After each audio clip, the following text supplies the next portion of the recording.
I was very idly flipping through channels on the television, not expecting much, when I came across a channel that was broadcasting clips of speeches by Malcolm X.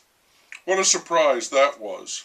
I was astonished to see him because he's been gone so long, and I never hear boo about him. But there he was in black and white, wearing a suit and those studious black-rimmed glasses, and I stayed with that channel until they switched from Malcolm to Dr. King, talking about the Promised Land and how he might not get there, and then to Louis Farrakhan, and I shut off the TV.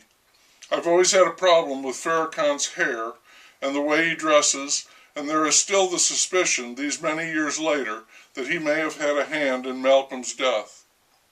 When I first caught on that it was Malcolm there on my TV, I thought I was in for some fierce, rabble-rousing rhetoric, pounding fists, and eye-popping anger. He was nothing like that. He was, in each clip, and I could tell when they jumped from one to another by slight variations in his look with the facial hair. Anyway, he was always quiet, mild, reflective, calm, funny, and overwhelmingly sensible. At least he seemed so to me. He said that when you want to communicate with someone, when you really want them to hear you and to understand what it is you have to say, you have to speak their language, and the language of the white man in history, in Korea, in Southeast Asia, in the South, and in the North. His language is inevitably violence. That's what he understands. So if you turn the other cheek, he'll hit that too. Malcolm wanted freedom, equality, justice, respect, dignity, whatever you want to call it. And he urged that it be obtained by any means necessary, taken because he knew from experience that it was not going to be given. You had to claim what was rightfully yours. If by chance the white man wanted to play nice, go ahead and be obsequious.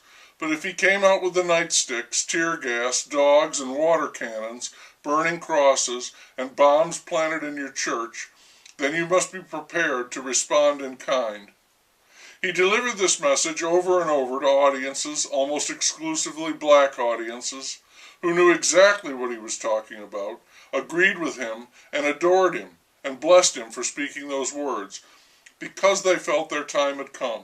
They were fed up, sick and tired of being treated like niggers, stuck in shameful pigeonholes not of their making, like Jesse Owens. Malcolm was tall and slender and good-looking, and I always thought he had a kind of twinkle in his eye, more mischievous than malicious, but that was probably just me. In many ways he was way ahead of his time, the tip of an iceberg that we have only recently smashed into, having gone to prison at an early age, and in there converting to the Muslim religion. For many years he was a passionate advocate and tireless recruiter for the Nation of Islam, but eventually he split with them, objecting to the corrupt sexual practices and therefore the outright hypocrisy of the leader, Elijah Muhammad. Old Elijah, guilty as sin, wasn't very happy about that, nor was he pleased when Malcolm went off on his own, became a Sunni Muslim, taking away many of the faithful with him, along with their support and his power.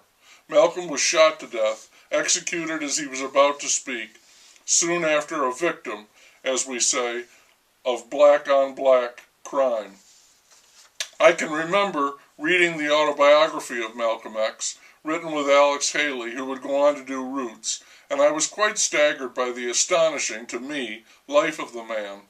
It reminded me of the Confessions of St. Augustine.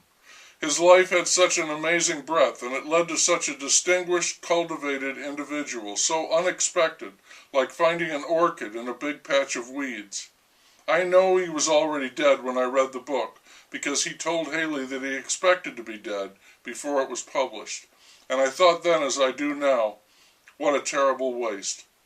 Some people say he advocated the use of violence, so what could you expect? I don't think he advocated the use of violence, not exactly, more like self-defense. I think he was a doctor, self-educated, an autodidact, as they say, and he clearly saw the sickness in our society and diagnosed it as violence, as subjugation by force, and it was pervasive, and he certainly knew that he was not exempt, that in raising his voice he was making himself a target to blacks who wanted to keep that power as well as whites.